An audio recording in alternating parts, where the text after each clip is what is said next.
kita ingin jelaskan kepada publik bahwa persoalan kezaliman perampasan tanah rakyat di proyek PIK 2 ini bukan hanya soalan yang menjadi problemnya Said Didu, tapi ini persoalan publik di mana ada 20 warga negara Indonesia ya terpanggil gitu loh untuk ikut meluruskan persoalan ini dengan melakukan gugatan perubahan melawan hukum. Dan menarik Bang, sebelumnya itu tidak hanya ada PIK 1, PIK 2, ada PIK 1, PIK 2, PIK 3 sampai PIK 11.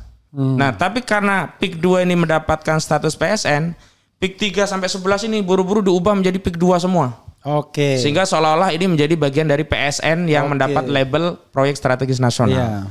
Oke. Ini kan tugas pelayanan publik ini, melindungi rakyat dari kezaliman kan tugas negara. Makanya tadi dalam pernyataan kami sampaikan begini Bang, menuntut Presiden kita Prabowo untuk segera menghentikan. Kalau tidak berarti mundur saja. Berarti dia takut sama aguan, saya bilang begitu. Oh, luar biasa ya.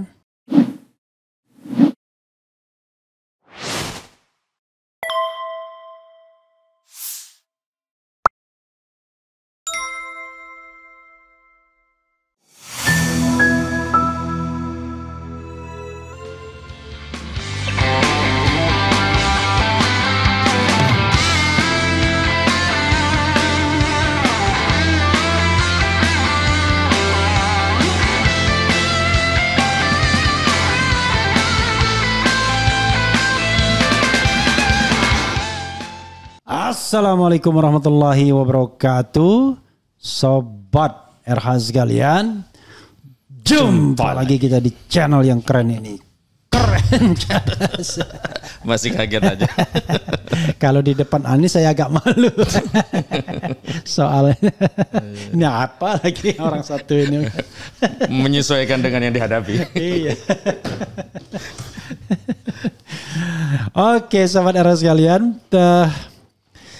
ini ada tamu. Saya langsung perkenalkan saja, ya, Ahmad Hozinuddin. Dear.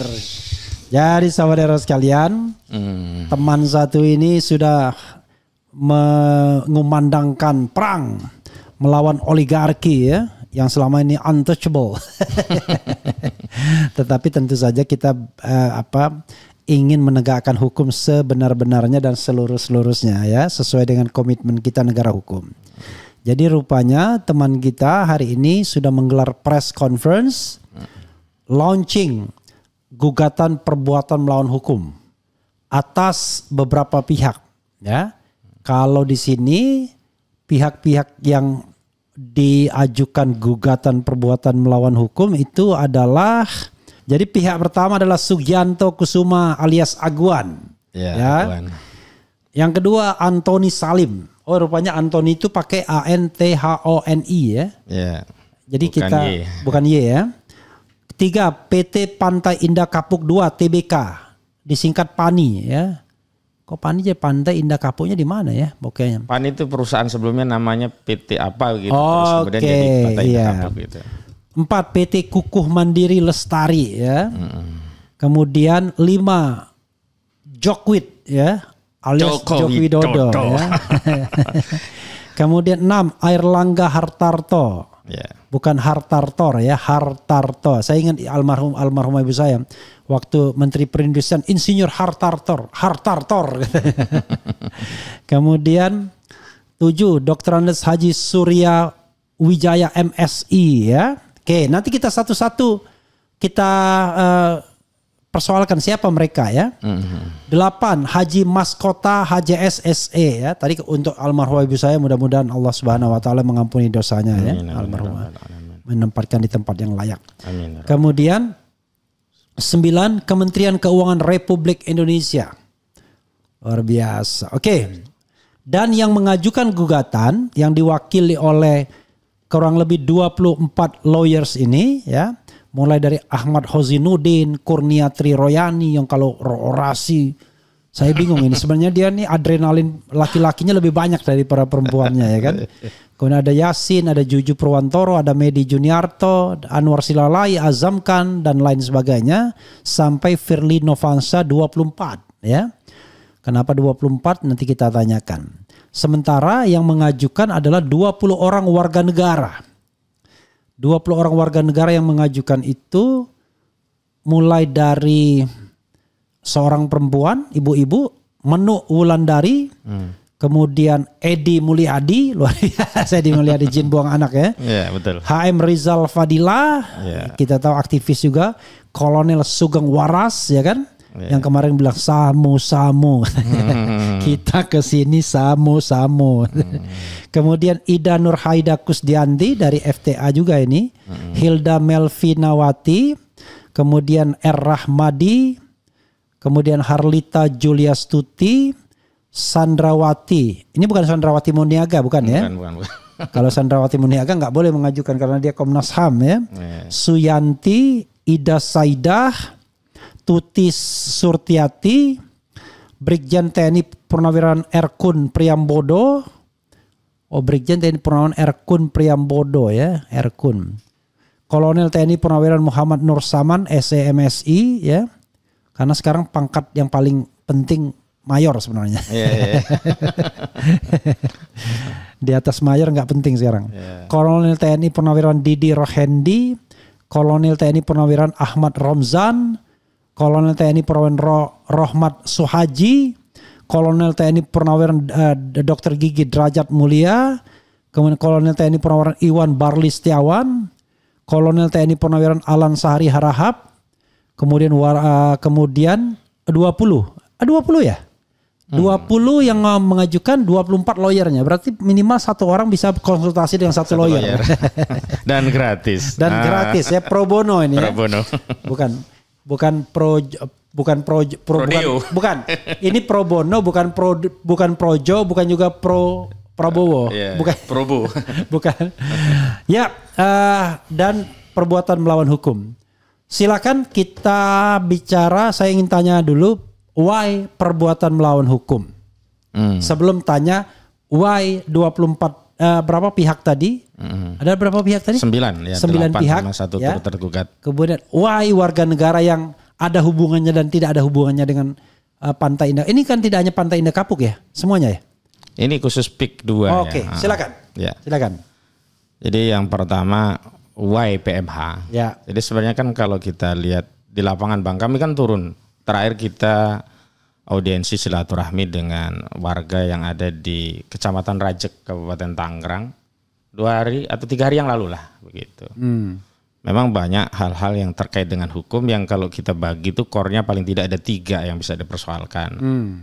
Yang pertama tentu terkait status PSN-nya itu begitu. Sebenarnya kan PSN-nya itu kan tidak memenuhi kualifikasi sebagai proyek strategis nasional yang terakhir sudah diklarifikasi akan dilakukan peninjauan kembali melalui Menteri ATR Yusron Wahid, karena amanah dari Presiden Prabowo itu kan setidaknya ada 4 core ya. Kok Yusron Wahid Menteri ATR? Iya sekarang. Nusron Wahid. Oh iya Nusron. Iya. Kalau Yusron itu Yusron Ihza Mahendra. Oh Yusril itu. Ya ada Yusronnya. Oh iya adiknya, betul, kan? adiknya ya betul. Oke, silakan. Iya. Jadi terakhir kan sudah dikatakan paling nggak 4 core kalau itu terkait swasembada pangan, energi, hilirisasi dan giant seawall begitu.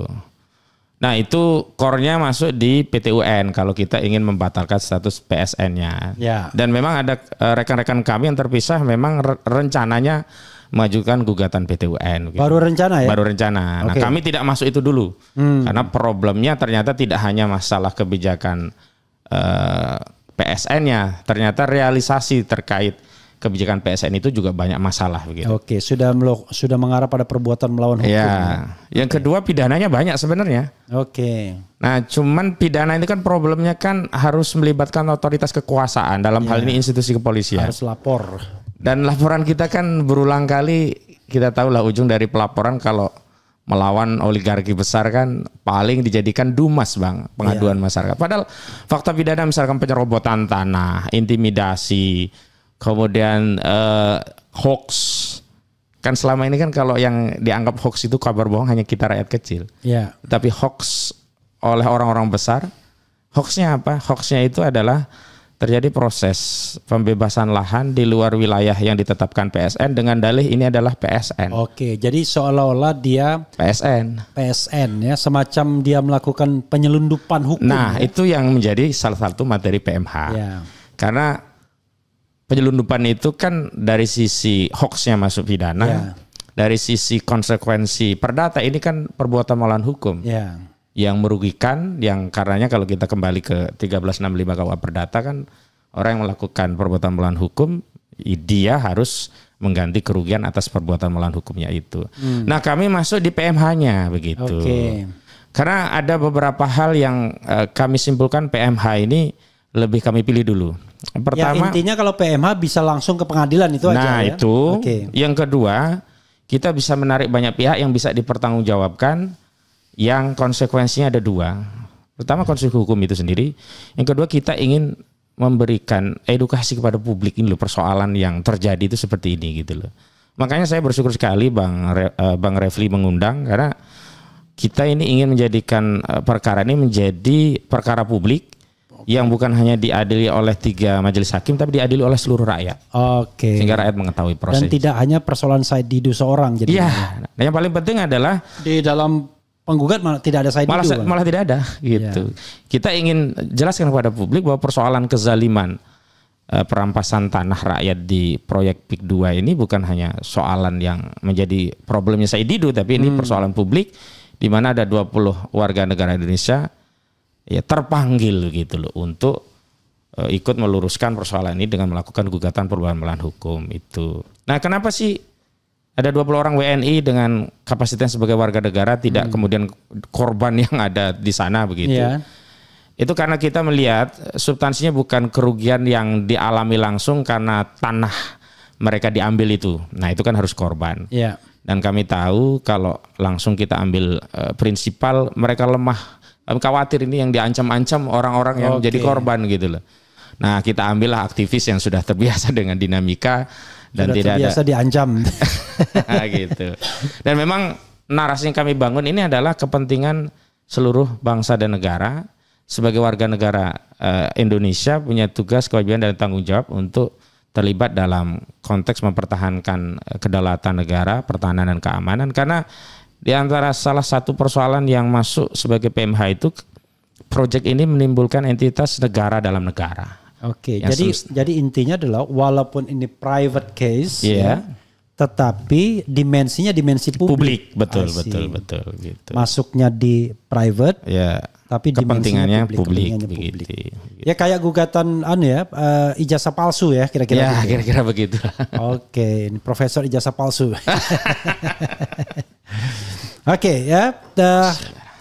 Jadi kalau silakan minum. Nih kita mendapatkan supply dari Bang Marwan Batubara, dia janji kasih kopi dan katanya ini kopi terenak sedunia katanya. Pernah menang festival kopi sedunia. Ini saya mau nambah lagi malah. Dan saya memang merasa kopi ini enak. Apalagi yang membuat orang yang berdosanya nggak banyak di Republik ini namanya Arif. Dia walaupun melakukan apapun tetap disebut Arif, Bang. Iya, tetap Arif ya kan? Dan selalu tersenyum dia. Iya. Apapun yang terjadi dia terlalu tersenyum, hebat tuh Arif. Dia seperti tidak ada masalah hidupnya, padahal anaknya banyak dia.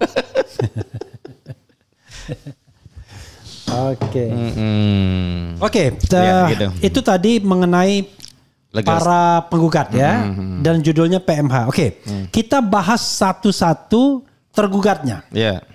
Mulai tergugat teman Anda ya, yang Anda sering bilang saudara. Ini kan saudara Anda kan itu kan? Saudara Aguan. Iya kan? Bagaimana? Pertama nomor 1 saudara Aguan, silakan. Dan juga urutannya ya, 9 pihak tuh. Kenapa 9 itu? Apa kaitannya dengan ada 9 ekor? Silakan. Jadi memang begini Bang, kalau kita kaitkan pertanggungjawaban perseroan harusnya kan cukup PT PANI yang kita gugat. Dan direkturnya lah yang punya kewenangan bertindak untuk dan atas nama perseroan di dalam ataupun di luar pengadilan begitu. Namun berdasarkan undang-undang perseroan terbatas kan pihak-pihak tertentu yang punya saham itu bisa bertanggung jawab secara pribadi apabila ada satu tindakan yang merobek pertanggungjawabannya hanya sebatas saham yang dia miliki tapi sampai pertanggungjawaban pribadi. Pasal 2, pasal 3 Undang-Undang nomor 40 2007 begitu. Dan kami melihat ada tindakan PMH dari saudara Aguan selaku pemegang saham. Ini PT Pantai Indah Kapuk 2 TBK atau PANI ini berapa saham Aguan? Itu Aguan dari Agung Sedayu Group dengan Antoni Salim itu bareng-bareng 98%-an. Oh, berdua itu. Berdua itu. Tapi kita tidak tahu proporsinya berapa. Proporsi mereka nggak tahu kita. Yang jelas dua pihak ini membentuk PT Pantai Indah Kapuk 2 ya? Tidak, memegang saham dari PT yang lain yang punya 98%. Saya lupa PT-nya ada di gugatan itu. Oke, silakan terus. Ya, terus. Jadi itu yang menjadi dasar bahwa pihak yang paling diuntungkan dalam perseroan juga harus kita tarik sebagai pihak yang paling bertanggung jawab atas kerugian yang ditimbulkan perseroan. Terlepas secara legal formalnya perseroan itu sendiri pun kita tarik ya di tergugat 3 ya PT Pantai Indah Kapuk. Kemudian PT Kukuh kenapa kita tarik juga sebagai pihak? Ya. Siapa PT? Kukuh Mandiri Lestari ya. Bentar, yang kedua dulu Antoni Salim dulu. Nah itu kan jadi satu kesatuan pemegang saham tadi. Oke. Ya.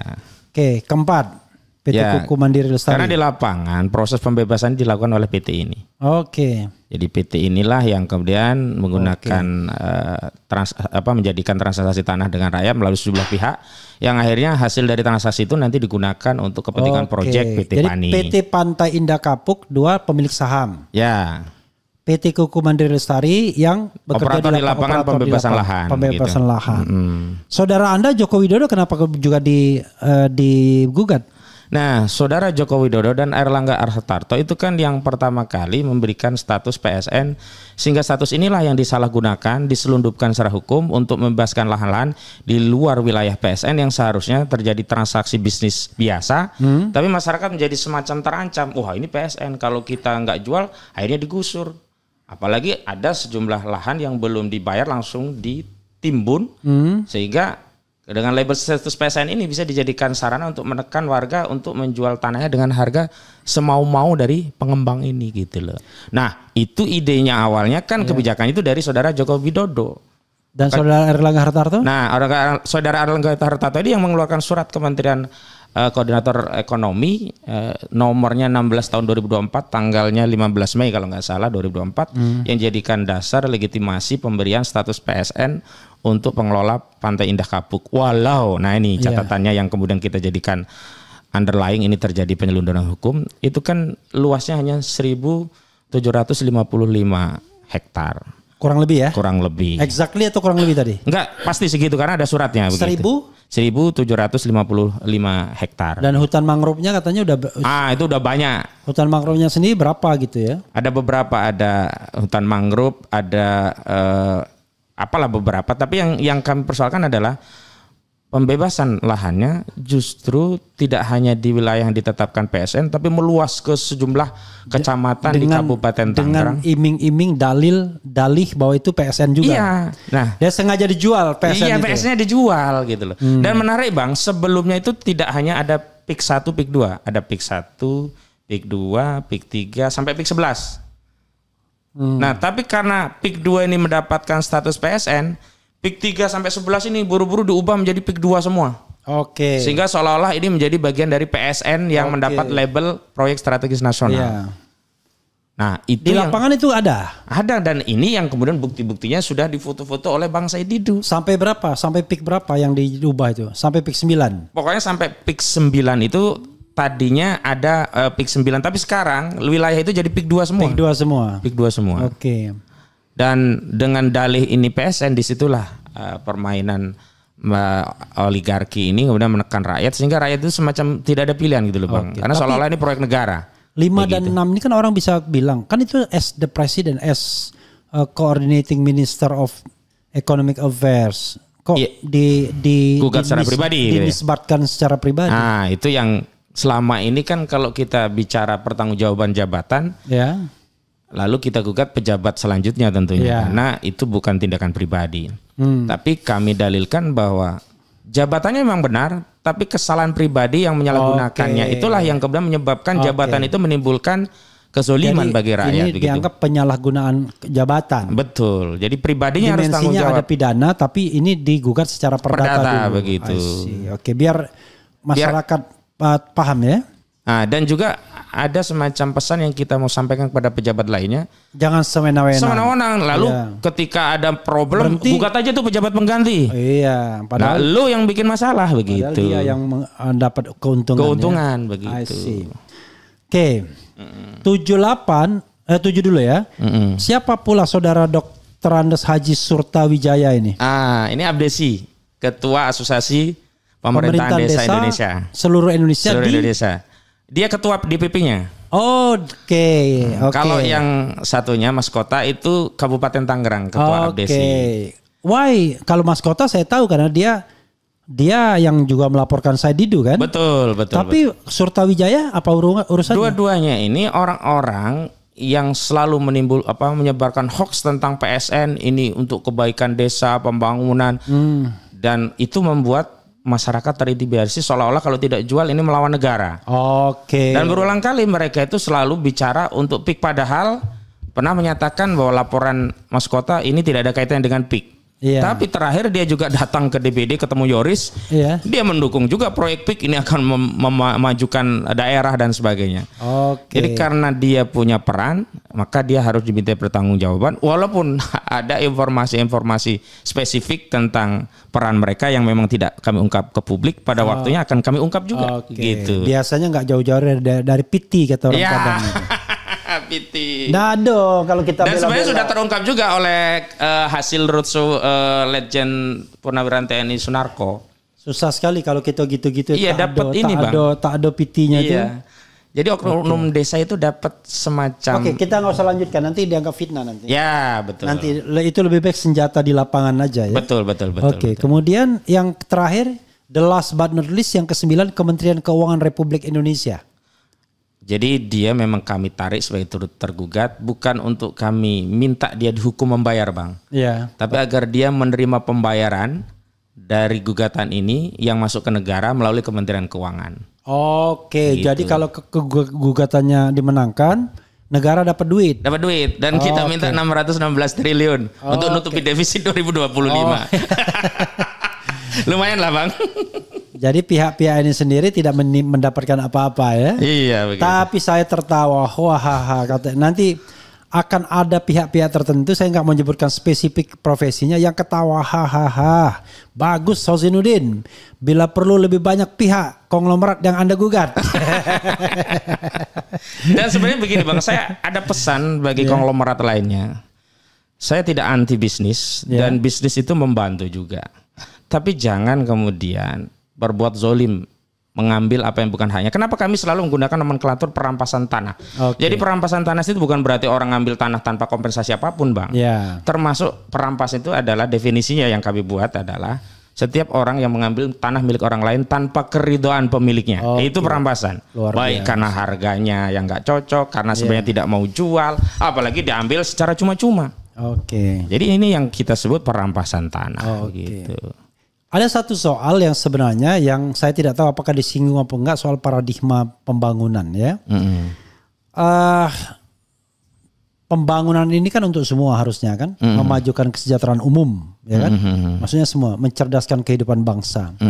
Tapi kalau cita-cita seperti PIK 2 ini bakal jadi seperti Singapura, Indonesia dan lain sebagainya, sudah tentu akan menyingkirkan orang-orang yang kutu kupret. Iya kan? Orang-orang yang tidak mampu tidak akan mampu tinggal di situ lagi kan? Nunggu kiamat datang pun nggak akan balik ke situ bang. Makanya, jadi maksud saya itu kan harus ada juga gugatan paradigma pembangunan. Anda nggak bisa. Kalau Singapura, karena dia makmur untuk semuanya sudah kan. Iya betul. Ya mungkin ada juga ya orang Melayu yang barangkali agak terbelakang, tapi makmur untuk semuanya. Betul. Kalau semua bisa dijadikan Singapura dari Sabang sampai Merauke sih kita nggak ada masalah. Iya. Ini masa ada cuman daerah tertentu yang kayak Singapura majunya minta ampun, dihuni orang-orang kaya, punya yacht di depan rumahnya, langsung berhadapan dengan laut lepas gitu. Sementara yang lainnya miskin dari Sabang sampai Merauke. Betul. Nah, itu disinggung nggak yang begitu-begitu? Nah, itu kan sebenarnya nanti kalau kita kaitkan bahwa penetapan PSN itu tidak tepat karena ini tidak masuk kualifikasi sebagai PSN. Nah, saya jelaskan tadi bang, karena kami ingin menghindari karena nanti khawatir dieksepsi. Kalau PSN statusnya kita diminta ke PT UN saja. Nah, kami tidak masuk ke sana dulu. Ini masuk di perbuatan melawan hukumnya yang harus dibuktikan secara perintilan itu ya. Betul. Apa saja perbuatan yang sudah dilakukan yang diduga melawan hukum. Ya betul begitu. Nanti gimana kalau orang mengatakan, loh kalau begitu Anda mengakui dong PSN, tetapi PSN-nya yang penting sesuai dengan penetapannya. Enggak. Kan memang PSN-nya diakui sudah ada. Iya. Kita belum masuk mempersoalkan PSN-nya saja, itu kan. sudah bermasalah dalam penerapan. I see. Oke lah ya. Artinya kalau PSN itu ya Anda jangan dulu bicara PSN karena kalau cuma PSN ya yang 1.700 hektar itu doang. Itu. Kita bicara wilayah-wilayah yang di luar 1.700 plus yang 1.700 tapi dan pemaksaan. Nah, betul. Oke. Memang kalau hostnya ini pinter memang begitu. Iya, makanya saya nyimak aja lah. Saya cukup terbantu banyak sekali ini dengan hostnya gitu. Nah, menurut Bang Refli gimana kelanjutan kasus ini kira-kira? Jangan. Oke. Bro, ada satu hal yang saya Anda melakukan desakralisasi ya. Ketika kemarin seorang pejabat publik yang mengurusin soal tenaga kerja ngomong soal judol, ya kan? Lalu menyebutkan inisial T gitu ya, T doang dia, ya kan? Dan ketika ditanya dia nggak berani mengungkapkan siapa itu T, kan? Dan dalam forum ini kita juga nggak bisa juga mengemukakan T itu kan, karena konteksnya berbeda. Tetapi selain T kan ada juga yang untouchable seolah-olah. Tapi ada dengan santainya saudara Aguan. Bahkan kita tahu namanya Sugianto siapa gitu. Kusuma gitu. Kalau nggak salah orang Palembang juga ini kalau nggak salah. Iya, ya. dari Palembang. Oh, dari Palembang ya kan. Gitu. Nah itu Anda seperti apa ya? Seperti mau menantang. Kalau kata Marwar Sirait dalam konteks pilkada DKI itu Anda seperti mau membangunkan macan tidur ya kan. Tapi rupanya macan bangun sudah kalah. Di DKI ya. Tapi di daerah lain macan bangun tetap menang dia ya. Betul. Jadi memang apa efek atau tujuan yang ingin Anda capai dengan gugatan ini dan menyebut secara eksplisit nama Aguan, Antoni Salim misalnya yang kita kenal sebagai orang-orang yang powerful ya. Kalau kumpul-kumpul ada naga-naganya mereka saya bukan bilang naga-naganya. Naga-naganya tuh sepertinya ya kan. It seem tampaknya ya. Naga-naganya ya dia naga. Gimana coba dijelaskan? Ya, pertama kan kita sudah menyepakati negara kita itu adalah negara hukum dan ada konstitusi yang mengatur asas bernegara. Namun sayangnya saya melihat ada semacam konstitusi itu hanya dipahami melangit, tidak membumi begitu. Nah, saya ingin yang pertama konstitusi harus kita bumikan. Segala norma yang diatur di dalam konstitusi itu harus bisa dipraktikkan. Di antaranya misalnya setiap warga negara berkesamaan kedudukannya di muka hukum begitu. Nah, karena dasar konstitusinya seperti itu, maka sebenarnya tidak ada bedanya mau naga, mau cacing, mau bekicot, mau ular di dalam konstitusi sama kedudukannya. Wah, ini Aguan ini kelahirannya sama dengan adik perempuan saya satu-satunya, adik saya satu 10 Januari. Oh, 10 Januari, beda tahun aja ya. Beda tahun aja, dia tahun 51, tahunnya Pak Prabowo. Prabowo kan 51 kan, kalau nggak salah. Iya. Ya sudah berusia lah. Oke, Palembang, bener nih Palembang. Betul. Ada juga, berarti jangan ada hubungannya dengan saya nih ya. Jangan. Adik 10 Januari ke Palembang, paling tidak dikaitkan dengan itu ya. Iya. Oke, silakan. Iya, jadi sepanjang ada persoalan yang dilanggar dari konstitusi, maka ya kita harus membiasakan agar apa? Kita benar-benar membumikan konsep negara kita adalah negara hukum. Kalau kita membedakan perlakuan, itu oligarki kaya raya, maka akan ada semacam privilege bagi orang kaya bahwa dia bisa mengangkangi hukum semaunya, dia melakukan apapun semaunya. Padahal itu kan tidak ada di dalam norma konstitusi. Itu dari sisi narasi kita ingin membumikan konstitusi. Yang kedua, kita ingin menyampaikan kepada publik bahwa siapapun yang punya kesalahan maka dia harus bertanggung jawab atas kesalahannya, bahkan dituntut untuk mengganti nilai kerugian atas kesalahan yang dia lakukan, siapapun orangnya.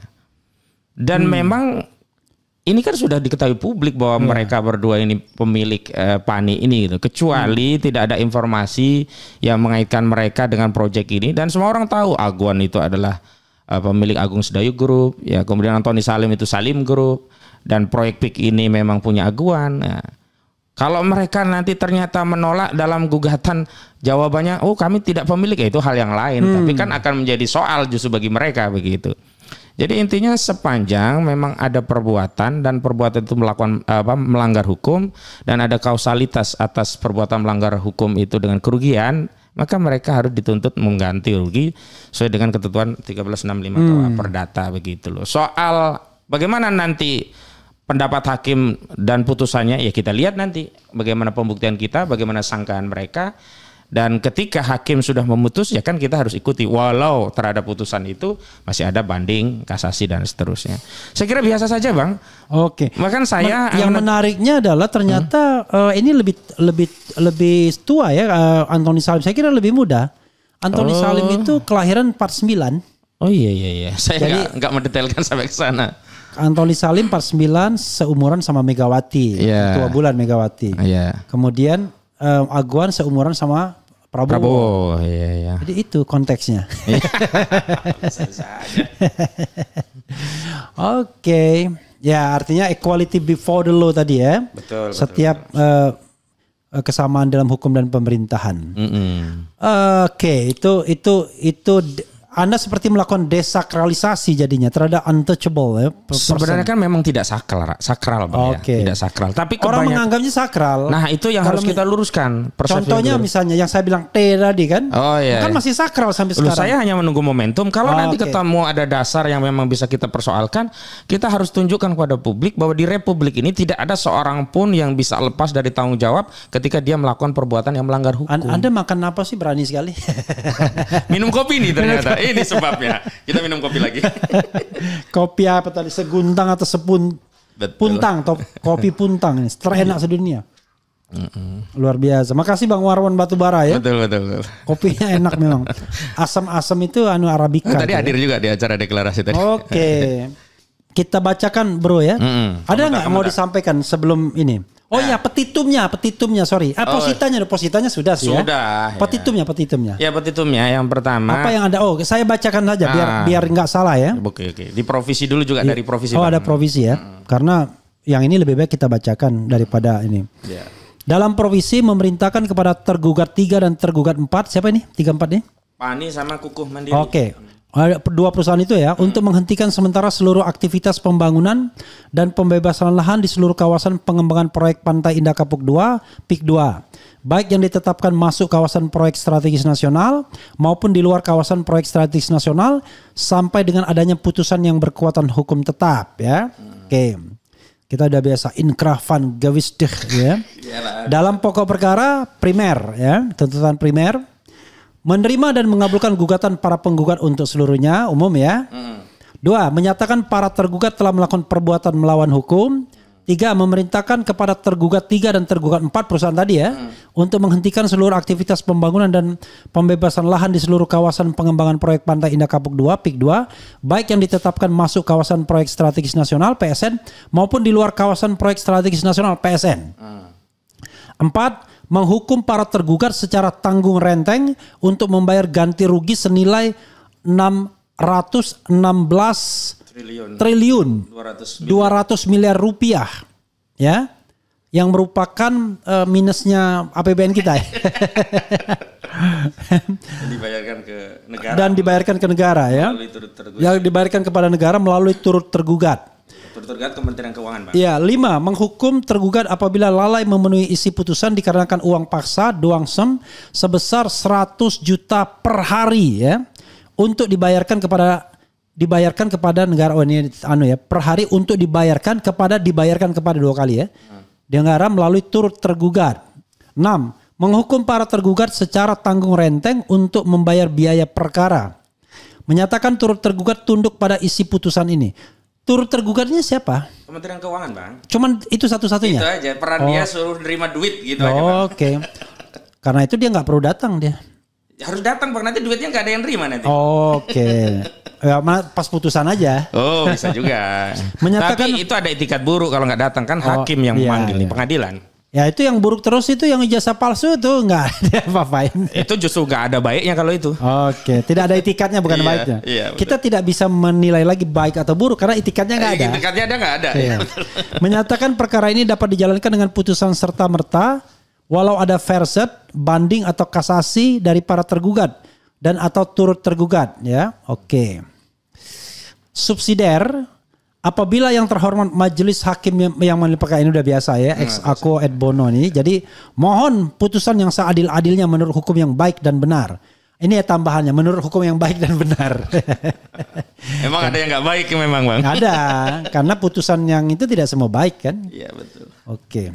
Itu Sobat Era sekalian, ada yang mau ditambahkan lagi? Yang saya tambahkan justru pesan saya kepada seluruh rakyat Indonesia. Ya.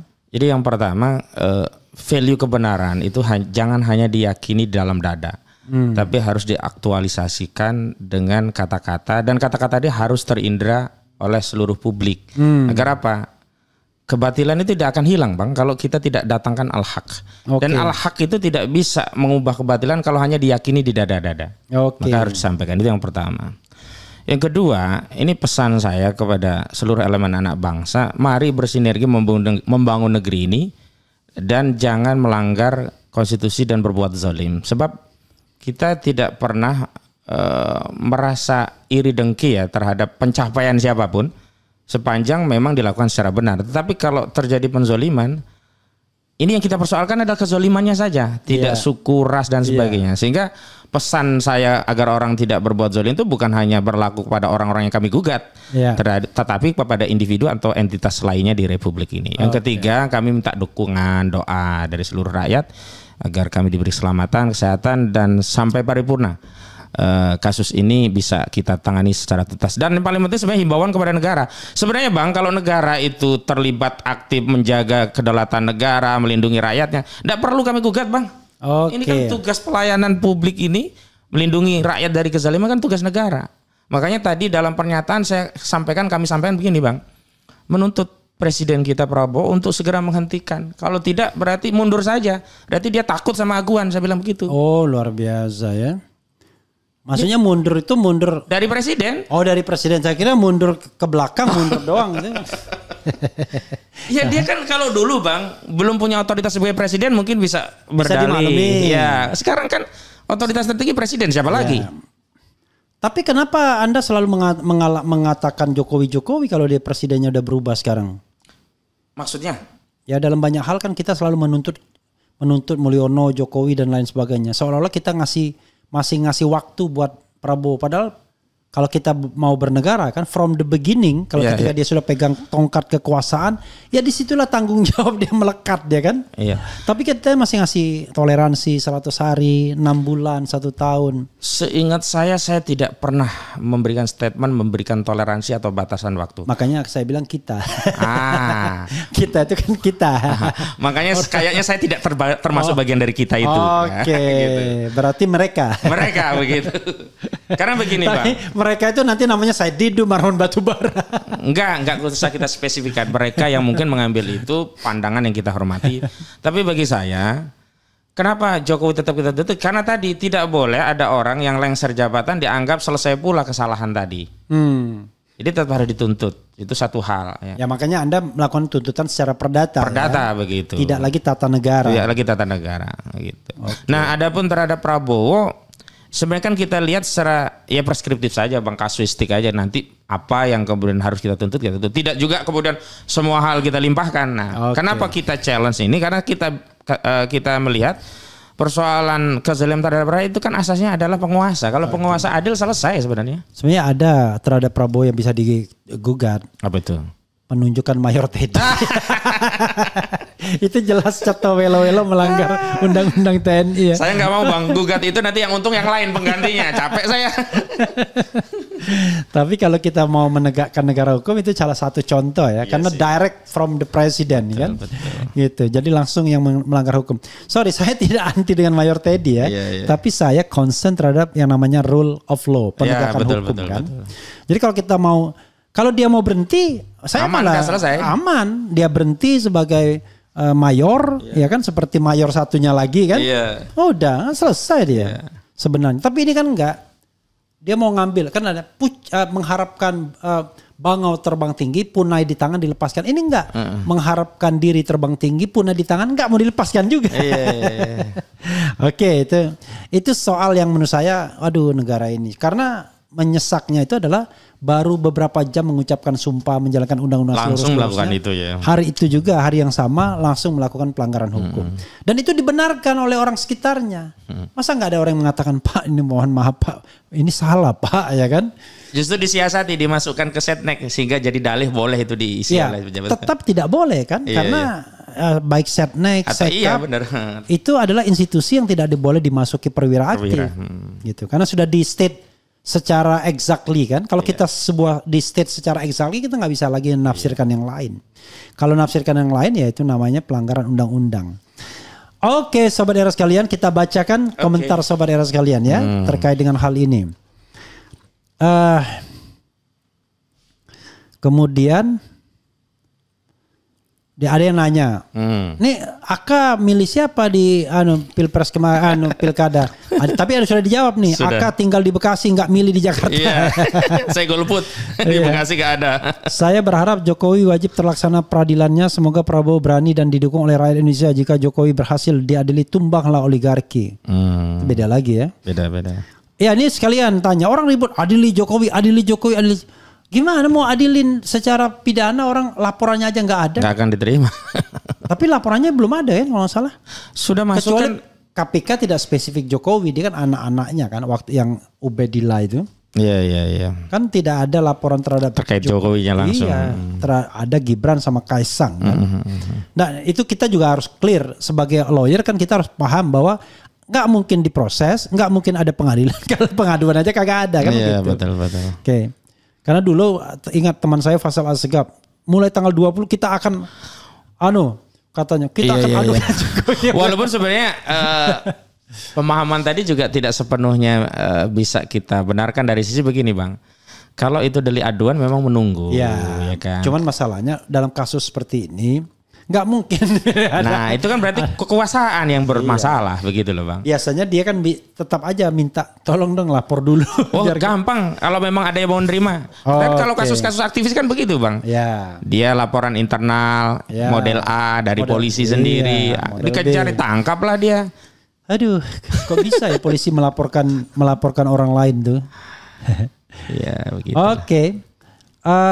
Ini update kasus Gus Nur dan Bambang Tri gimana? Apa udah PK dan mengajukan pembebasan bersyarat atau gimana? PB ya. Oh sudah PB dia sekarang? Cuman belum waktunya, masih lama. Mungkin tahun depan di bulan April atau Mei begitu. Tapi proses sudah masuk PB gitu. Tapi saya agak sedih juga ya. Kekuasaan berganti tapi kezaliman tetap berjalan ya. Saya berharap ya untuk kasus-kasus politik seperti itu Prabowo harus segera kasih fasilitas begitu. Amnesti lah misalnya. Oh nggak bisa, bukan amnesti istilahnya. Prabowo memberikan grasi. Oh apalagi kalau bisa ya. Setelah grasi rehabilitasi. Ya betul. Karena kalau sudah proses. Sudah divonis kan. Ya divonis betul. Kecuali masih proses. Ya, kalau masih proses abolisi. Iya. Kalau sebelum proses itu amnesti. Amnesti betul. Jadi harusnya presiden kasih grasi lah. Tapi dia nggak ngajukan grasi gimana? Sebenarnya kan begini lah Bang. Mohon maaf ya, orang-orang itu kan tidak mau mengambil fasilitas karena tahu ujungnya fasilitas seperti apa. Iya sih, kecuali Prabowo memberikan sign. Saya ingin memberikan grasi terhadap kasus-kasus politik. Iya, diumumkan secara umum. Tinggal kita follow up, gampang karena itu. Kan waktu zaman tahun 98 kan Habibie lakukan itu. Iya lakukan itu, betul. Kan dikasih grasi langsung bebas Budiman Sujatmiko dan lain sebagainya. Betul. Saya merasa sampai hari ini nggak terasa ada pergantian presiden sih. Kayaknya sama aja kita ya. Oke, kita lanjutkan ya. Di sini menggugat, di pihak tergugat ketawa bagai semut mau menyentuh bulan. Tapi nggak apa-apa, harus ada yang memulai meski hasilnya sudah dapat diketahui. Kita tidak akan tunduk pada Rinto Harahap ya. Rinto Harahap kan ingin hati memeluk gunung, apalah daya tangan tak sampai. Kita tidak Rinto Harahafisme ya. Kita ingin menyentuh bulan dan kita yakin suatu saat ya. Ternyata benar manusia kan bisa dengan Apollo ternyata. Apollo 11 itu ya. Nah itu termasuk korban mitos menurut saya, yang gitu-gitu nggak usah. Iya, jadi itu melemahkan perjuangan. Melemahkan perjuangan gitu loh. Seolah-olah mereka itu, saya senang dengan Faisal Asegaf akhirnya bilang, tidak ada pemimpin di dunia yang lebih jahat dari Firaun. Iya. Karena itu ya bisa Firaun aja bisa ditumbangkan, bisa tidak ada gitu. Jadi karena itu yang tercatat dalam kitab suci itulah yang paling jahat, sejahat-jahatnya manusia. Setelah itu cuman ciri-ciri lah. Iya, ciri-ciri lah. Mana ada orang bujukil lah mati kan. Firaun kan bisa begitu dia. Betul. Zaman dulu. Oke ya. Saya harus membacakan wah ini nggak boleh juga kita ngata-ngatain presiden kita ya. Jangan. Nah ini ada bilang, don't touch me. Tolong dijelaskan yang cerita Ahmad Hosinuddin yang ditelepon langsung Agwan. Oh itu. Iya. Jadi gini Bang, waktu itu saya cukur ya sama anak. Terus tiba-tiba ada telepon gitu. Saya angkat. Halo siapa ini? Iya. Agwan Pak, dia bilang begitu. Oh dia bilang Agwan Pak? Iya. Oke. Kenapa deh Pak? Oh dia jelasin waktu itu kan, oh ini Pak, saya itu nggak terlibat di IKN gitu loh. Entah apakah dia karena membaca, saya kan sering nulis artikel dan sebagainya begitu. Dan memang nomor saya diketahui dia, nomor dia juga saya ketahui karena saya ada link-link yang juga sampai kepada dia. Dan gitu. itu confirm nomornya Agwan? Iyalah. Oke. Dan suara-suara Agwan. Oh Anda tahu ya? Tahu. Bisa recognize ya? Iya. Oke. Gitu. Terus dia tegaskan tidak ikut di IKN, dia hanya bangun hotel sama CSR ya dengan Botanical Garden waktu itu. Oke. Jadi dia sepertinya meminta saya untuk tidak terlalu menarik dia di proyek IKN karena dia tidak banyak andil di situ begitu loh. Nah, bagi saya kan saya menggunakan informasi publik, saya jelaskan bla bla bla bla. Nah, saat itu saya sempat bertanya terkait PIK ini tapi nggak dijawab gitu. Ya sudah selesai. Berapa lama teleponnya? 7 menitan lah paling lah. Wah lumayan tuh, iya kan? 5-7 menit lah waktu itu. Kalau dia telepon saya pasti bahasa Palembang deh. Tapi nggak ada kaitannya ya saya. Kan? Saya kan cuman nanti kalau misalnya Agwan datang ke sini, ya saya akan terima demi keberimbangan. Iya berimbang ya. Berimbang. Ya. Cuma jangan kalau hanya versi AK, versi Agwan juga dong. Iya. Ya. Cuma kalau saya diundang ke sana saya nggak mau. Nah, kenapa Bang? Loh. Kalau itu sudah ada orang yang berusaha ngundang saya. Saya enggak saya layani. Iya betul. Ya. Ya enggak dong. Kalau kita ke sana apa hubungannya lagi di sini dia. Kalau mau ke berimbang jurnalistik di sini. Betul, ya. Kan sama. Betul. Saya interview ente di sini ya. Dia juga di sini ya. Saya pernah dulu Gatot Nurmantio. Betul. Dia ngomong tentang korupsi helikopter. Saya bilang, Pak, kalau ada lawan Bapak yang mau minta waktu untuk ngomong, saya harus kasih loh, Pak. Iya. Oh iya. Benar ternyata ada lawyernya datang ke sini memberikan klarifikasi. Tapi satu hal, one thing for sure, ini kan versi, ini versi Hosinuddin begini, nanti versi lawyer Agwan begini. Ya nanti kita serahkan kepada publik. Betul. Untuk menilai menurut sense publik. Dalam hal bagaimana komunikasi publiknya baik atau tidak, kemudian mencerna atau tidak. Itu kan kepiawaian masing-masing pihak kan. Yeah. Nah, soal pengadilan lain lagi. Ya kan? Ya kan? Jadi ada orang yang menang di publik, ya kan? Tapi ternyata bagi hakim nggak penting itu. Contohnya Tom Lembong misalnya. Tom di publik leading sekali. Yeah. Jaksa diele-elein, nggak jelas ini jaksa menetapkan orang tersangka. Tapi bagi hakim nggak penting, kan kacau juga. Betul. Sementara ada orang yang lari ketika di OTT menang. Inilah hukum negara kita ini ya. Untung saya nggak pernah jadi pejabat sehingga nggak pernah diincar kasus korupsinya gitu. Kalau nggak pusing kepala kita. Oke. Ada lagi nih. Betty Nurbaiti. Saya selalu membacakan Betty Nurbaiti karena ada bintangnya. Artinya dia pelanggan RH Channel yang setia. Oh, begitu ya. Ditunggu ketegasan sang patriot sejati Presiden Prabowo tentang PSN PIK 2. Apakah Presiden Prabowo bersama rakyat dan melindungi rakyat yang tertindas, penjarakan penindas rakyat kecil? Ya mudah-mudahan dia tidak menjawab. Kita yang mendapatkan mandat rakyat, kita yang mendapatkan 58%. Ya jangan begitulah. Kalau karena dia the president for republic ya, not for 58% anymore. Betul. Nah itu sebenarnya kan membatasi, akhirnya dia bukan presiden kita semua jadinya kan kacau. Iya. Gitu. Pembelahan jadi panjang begitu. Iya, kalau dia mengatakan kita yang mendapatkan mandat rakyat ya. Iya. Gitu. Jadi bukan lagi mandat rakyat, tetapi dia adalah presiden bagi rakyat. Pasal 33 ayat 3 menyatakan bahwa negara menguasai bumi, air dan kain alam yang terkandung di dalamnya untuk kemakmuran rakyat. Tapi Lo Tak Kong, pengusaha tambang terkaya Indonesia, gimana nih Wo? Saya tidak mau menjawabnya ya. Iya. Karena berat sekali. Salah satu membuat, jadi yang jadi masalah adalah the second term of office. Kalau orang mau menjadi presiden 2 kali, nggak mungkin dia melakukan reformasi. Itu yang saya dengar dari Anies ya kan, tadi kemarin itu. Benar juga. Karena kalau dia melakukan reformasi, dia berhadapan sama polisi, berhadapan sama TNI, berhadapan sama cukong dan lain sebagainya. Dan ujung-ujungnya boro-boro dia mereformasi, langsung dijatuhkan. Kayak Gus Dur ya kan. Oke. Kalimat-kalimat negatif yang keluar akibat rasa ketidakadilan yang terasa begitu mendalam. Bang RH wakakak. Ini apa meneh? WK ya kan. Sengkuni harus pandai berorasi. Ini teori Sengkuni itu dia tuh nggak tahu. Sengkuni itu adalah orang yang masuk inner circle kekuasaan, tiba-tiba nusuk dari belakang. Itu namanya Sengkuni. Jadi calon-calon Sengkuni itu menteri-menterinya Prabowo. Orang yang di kekuasaan. Ini kalian ini bodoh banget sih jadi buzzer. Yang namanya Sengkuni itu orang yang masuk lingkar kekuasaan. Lah kalau kita mau dibilang Sengkuni dari awal, kita berhadapan di muka, nggak dari belakang gitu. Tidak ada orang, kita ini gladiator. Melawan raja, tapi kita dirantai biar berkelahinya nggak imbang kan begitu.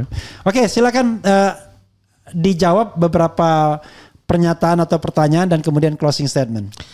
Ya, saya kira problem penguasaan SDA kita itu kan balik lagi ke kebijakan kekuasaan kita seperti apa, coraknya seperti apa. Terlepas konstitusi sudah mengatur ada fungsi negara untuk memakmurkan rakyat, ada pengelolaan oleh negara yang hasilnya untuk sebesar-besarnya kemakmuran rakyat.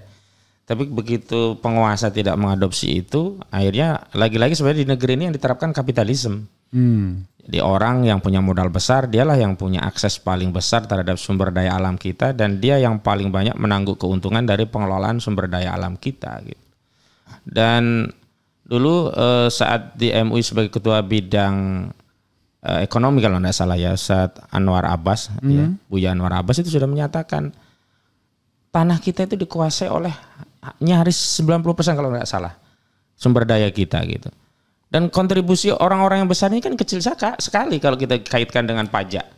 Ya, pajak antara yang dia ambil sama dia gelontorkan itu. Iya, gitu. Itu yang harus kita bandingkan. Jangan bandingkan dengan kita. Iya, jauh sekali. Lu udah ngasih apa kepada negara? Ya, kita ini nggak ngerampok apa-apa dari negara. Gitu. Iya, betul.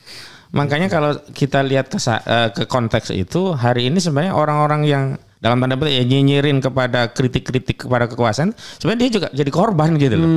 Jadi korban ketidakadilan dari pembagian kekayaan negeri ini yang seharusnya bisa meningkatkan ekonomi, harkat dan martabat kita sebagai sebuah bangsa. Coba bayangkan Bang, jangan jauh-jauh kita ke ujung-ujung yang sulit dijangkau, di sekitar Jakarta saja kan. Saya masih melihat banyak orang yang kalau saya sebut seperti manusia gerobak ya, karena dia nggak sanggup untuk sewa rumah begitu, sewa kontrakan gitu. Dia keliling pakai gerobak, anaknya ditaruh situ, istrinya taruh situ. Dia berhenti di satu tempat untuk berteduh, makan di situ. Kadang-kadang ya ada orang yang punya kesetikawanan sosial tinggi membagikan nasi bungkus dan seterusnya. Loh, ini kan tanggung jawab negara. Ya. Dan negara diberi kewenangan untuk mengelola SDA yang begitu besar yang bisa digunakan untuk memenuhi hajat rakyat ini gitu loh.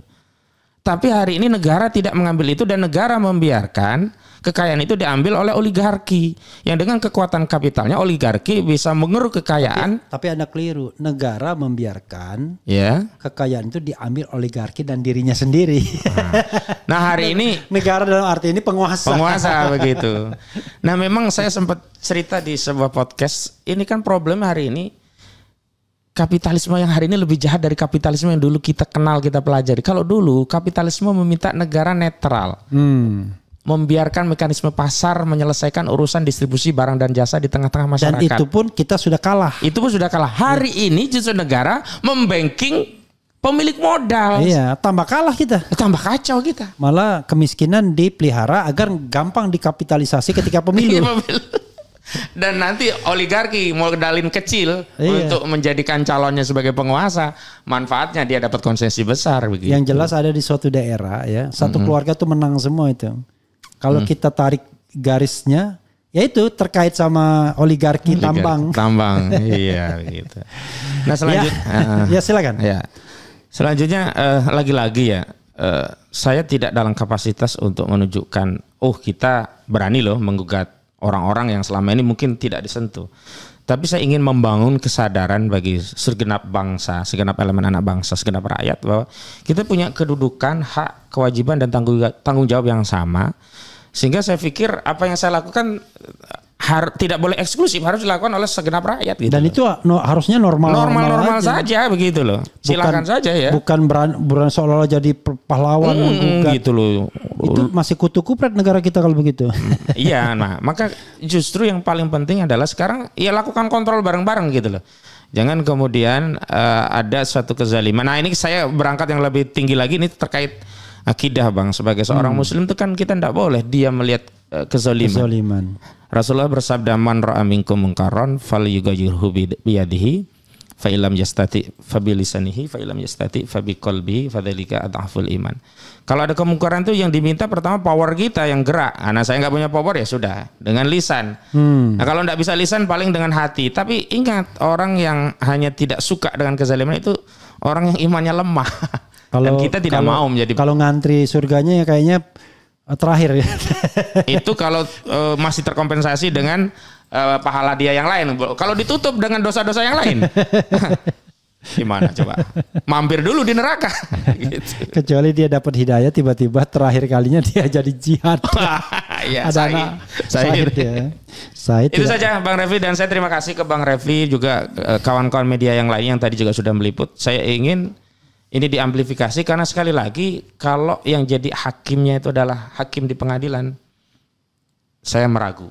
Tapi saya ingin ini yang menjadi hakim adalah rakyat, dan akhirnya tuntutan rakyat itu membimbing hakim untuk bisa lurus dalam ketok palu persidangan. Itu yang kami harapkan dari proses edukasi kasus ini kepada publik, begitu Bang. Ya, Sobat Era sekalian, Anda tidak akan mendapatkan gugatan ini di media-media mainstream, ya kan? Apalagi di televisi yang memang industri yang kadang-kadang sangat berkait dengan orang-orang kuat secara ekonomi tersebut. Tetapi fortunately kita masih ada media sosial. Ya, alhamdulillah ya. Mudah-mudahan ini memberikan pembelajaran bagi kita semua bahwa kita mencari keadilan. Jadi kalau kita bilang adili Jokowi, adili Aguan, adili Anderson, maksud kita memang diadili, bukan dihukum, digantung, diapakan. Karena pengertian diadili itu adalah dihukum sesuai dengan kesalahannya, ya kan, sesuai dengan porsinya. Kalau kesalahannya 1000, ya 1000 dihukumnya. Kalau kesalahannya 2, ya 2. Ya. Jangan sampai dibalik, kesalahannya 2 dihukum 1000, yang kesalahan 1000 dihukum 2. Itu maknanya ya, equality before the law ya, maknanya adil. Terima kasih Bro Khozinuddin ya. Yakinlah bahwa RH Channel tetap memberikan tempat bagi Anda dan teman-teman yang mau berjuang di jalan dan jalur yang lurus. Tapi sebagai jurnalistik, seandainya ada yang komplain dengan ini, ya mau tidak mau kita kasih kesempatan juga. Bahkan bila perlu, Anda juga duduk berdua di situ. Iya, debat boleh, siap. Ya, kita berdebat ya. Dan yakinlah, gugatan Anda ini ditunggu dengan apa? Dengan rasa cemas hidup gelap dunia. Rasa cemas. Maksudnya cemas, syukur-syukur mendapatkan ditunjuk jadi lawyernya ya. Oke. Wassalamualaikum warahmatullahi wabarakatuh.